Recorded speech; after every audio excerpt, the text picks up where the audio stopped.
24 जून 1970 को जयपुर के राज्य सिंहासन पर महाराजा सवाई भवानी सिंह का राज्याभिषेक हुआ। जयपुर के महाराजा होने के अलावा महाराजा सवाई भवानी सिंह भारतीय सेना के टिन पैरा कमांडोज के कमांडिंग ऑफिसर थे। टिन पैरा का एस्टेब्लिशमेंट 1967 में हुआ था और डेजर्ट वॉरफेयर में अपनी एक्सपर्टीज के कारण उन्हें डेजर्ट स्कॉर्पियन के नाम से भी जाना जाता है।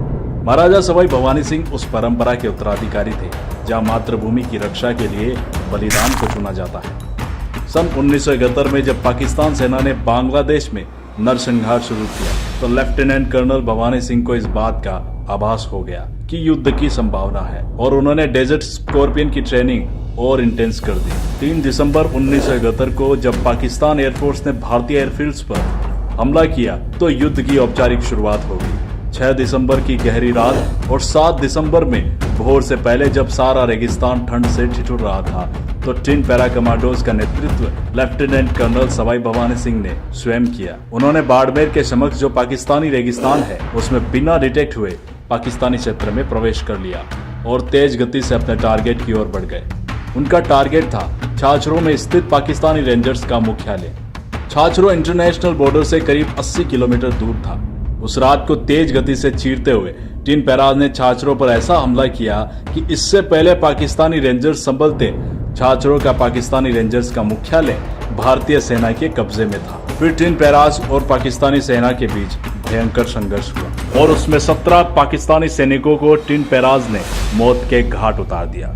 उनका अगला लक्ष्य था नागर पारकर। नागर पारकर पाकिस्तान सेना का एक सुरक्षित अड्डा माना जाता था।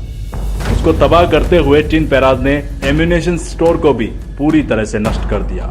इस पूरे ऑपरेशन को 96 घंटे लगे जिसमें 36 पाकिस्तानी सैनिक मौत के घाट उतार दिए गए और 22 को युद्धबंदी बना लिया गया। भारतीय सेना की ट्रेनिंग इतनी परफेक्ट थी कि कोई भी भारतीय सैनिक हताहत नहीं हुआ। 96 घंटे के ऑपरेशन में न सिर्फ पाकिस्तान सेना के अड्डों को तबाह किया बल्कि उनके मोराल को भी समाप्त किया। कई जगह तो ऐसा हुआ कि पाकिस्तान सेना संख्यात्मक तौर पर ज्यादा थी पर वे टिन पैराज के सामने लड़ने के बजाय पलायन को उचित समझ रहे थे। अब उन्होंने छाछरों पर पूरी तरह से कब्जा कर लिया था। छाछरों किसी जमाने में जयपुर राजघराने का हिस्सा हुआ करता था। वहां रहने वाले खेमकनी राजपूत मुसलमानों को जब पता चला कि जयपुर के महाराज उनके बीच है तो उन्होंने एक ट्रेडिशनल तरीके से अभिवादन किया, उनका सम्मान किया और खम्मा घनी महाराज का नारा भी लगाया। अब सवाई भवानी सिंह एक पेशोपेश की स्थिति में फंस गए। उन्होंने अपने एक मित्र को फोन किया और फिर उन्होंने पूछा कि यहाँ मैं एनिमी इन्वेडर के तौर पर आया हूँ पर यहाँ की जनता मेरा स्वागत कर रही है, मेरा अभिवादन कर रही है, तो मुझे क्या करना चाहिए। तो उनके मित्र ने कहा वहाँ आप एक शासक सा व्यवहार करो और उनको आश्वासन दो कि आप जल्द उनके बीच लौटोगे, उनकी समस्याओं का समाधान भी करोगे। सवाई भवानी सिंह ने वैसा ही किया जैसा उनके मित्र ने कहा था। इस युद्ध के बाद टिन पैराज को बैटल ऑफ ऑनर भी मिला। इसके अलावा 10 कैटेगरी अवार्ड भी मिले जिस पर लेफ्टिनेंट कर्नल सवाई भवानी सिंह का महावीर चक्र भी था जो सेकेंड हाईएस्ट कैटेगरी अवार्ड है। उसके बाद 1975 में लेफ्टिनेंट कर्नल भवानी सिंह ने भारतीय सेना से वॉलेंटियरली रिटायर ले लिया। पर कहते हैं ना कि सैनिक कभी रिटायर नहीं होता।